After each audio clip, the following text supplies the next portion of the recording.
Good evening friends, मैं doctor Sahil Sachdeva andrologist and renal transplant surgeon. तो आज आपसे डिस्कस करूंगा कुछ ऐसे ड्रग्स जो कि ओल्ड एज में पेशेंट कंज्यूम करते हैं। तो अगर उनको गदूद होती है तो उसके सिम्टम्स प्रेसिपिटेट हो जाते हैं, बढ़ जाते हैं। तो ऐसी दवाइयों का अगर वो सेवन कर रहे हैं तो अपने डॉक्टर से एक बार डिस्कस करें कि क्योंकि ये दवाइयों की वजह से उनको कभी कभी पेशाब रुक भी सकता है। तो क्या मुख्य दवाइयाँ हैं जो पेशाब जो है के सिम्टम्स जो हैं जो बढ़ा सकती हैं प्रोस्टेट के सिम्टम्स। तो उसमें मुख्य दवाइयाँ आती हैं अगर पेशेंट को कोई कोल्ड की मेडिकेशन जैसे वो ले रहा है, जैसे कि एंटीहिस्टामिनिक्स जो हम यूज़ करते हैं मोर कॉमनली, जैसे बेनाड्रिल का सिरप ले रहा है या क्लोरफेनरामिन ले रहा है। तो ऐसे केस में ये एंटीकोलिनर्जिक ड्रग्स होते हैं जिनकी वजह से जो मसाना है वो कॉन्ट्रैक्ट नहीं कर है, तो वहाँ पे रिटेंशन होने का चांस रहता है। इसके अलावा सेकंड फैमिली ऑफ ड्रग्स जो कि कोल्ड में यूज़ होती है, जिनको हम बोलते हैं नेज़ल डीकंजेस्टेंट।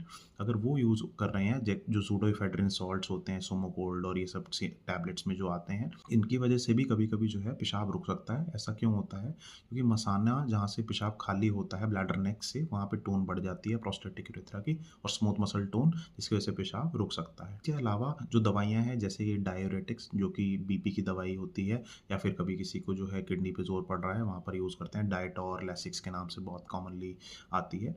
ये अगर यूज़ कर रहे हैं बीपी के लिए तो भी इसकी वजह से भी प्रोस्टेट के सिम्टम्स कभी कभी प्रेसिपिटेट हो सकते हैं, पेशेंट को रिटेंशन हो सकता है। इसके अलावा पेशेंट अगर मान लीजिए अल्कोहल कंज्यूम करता है या फिर कैफ़ीन ले रहा है, जैसे कॉफ़ी वगैरह का ज़्यादा सेवन कर रहा है, तो इनसे क्या होता है कि पेशाब ज़्यादा प्रोड्यूस, और अल्कोहल वगैरह लेगा तो उसको डिहाइड्रेशन भी रहता है, तो वो बार बार जाता है, उसको यूरिन ज़्यादा बनता है, उसको बार बार जाना पड़ता है। इसकी वजह से भी उसके सिम्टम्स प्रेसिपिटेट हो जाते हैं। इसके अलावा अगर वो दिमाग के लिए जैसे एंटी पार्किंसन ड्रग्स ले रहा है, तो वो भी जो उसमें भी एंटीकोलिनर्जिक्स फैमिली के ड्रग्स होते हैं, बेंजट्रोपिन वगैरह।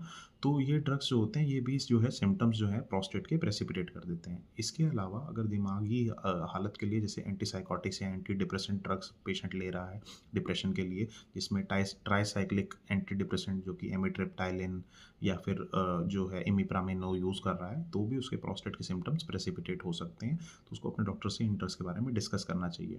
कुछ ड्रग्स जैसे कि पेन किलर्स जो कि मॉर्फिन फैमिली के या कोडीन फैमिली के अगर ड्रग्स को यूज़ करते हैं कि भाई हमें जो है दर्द रहता है, तो ये भी जो है प्रोस्टेट के सिम्टम्स को प्रेसिपिटेट।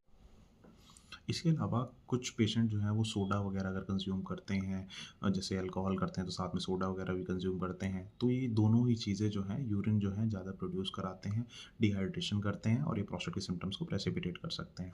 इसके अलावा अगर कुछ पेशेंट जो है डेयरी प्रोडक्ट्स का कंजम्पशन ज़्यादा करते हैं, जैसे दूध दही पनीर वगैरह जो है उनको खाना चाहिए, लेकिन ज़्यादा मात्रा में भी नहीं खाना चाहिए, क्योंकि ये हार्मोनल डिसबैलेंस करते हैं, ये भी आपके प्रोस्टेट के सिम्टम्स को प्रेसिपिटेट कर सकते हैं।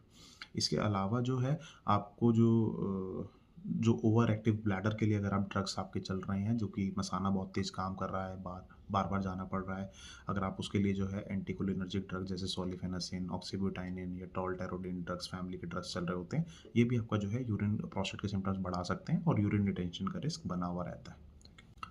इसके अलावा अगर एनेस कभी कभी होता है कि एनेस्थीसिया जो दिया जाता है जनरल सर्जरी में, स्पाइनल एनेस्थीसिया दिया जाता है, तो कभी कभी रेफरेंस भी आता है हमारे पास कि पेशेंट को जो है एनेस्थीसिया दिया था, उसके बाद जो है पेशेंट यूरिन नहीं कर पा रहा है, या फिर कैथेटर हमने रिमूव करने की कोशिश करी लेकिन पेशाब का थैले में अभी भी जो है बेहोशी का असर बना हुआ है, समय निकलने के बाद भी 6 घंटे के बाद भी, तो पेशाब जो है पेशेंट नहीं कर पा रहा है खुद से। तो ऐसे भी होता है कि सिम्टम्स जो है प्रेसिपिटेट हो जाते हैं कभी कभी पोस्ट एनेस्थीसिया भी। तो एनेस्थीसिया भी एक फैक्टर रहता है पेशाब रोकने का। Thank you.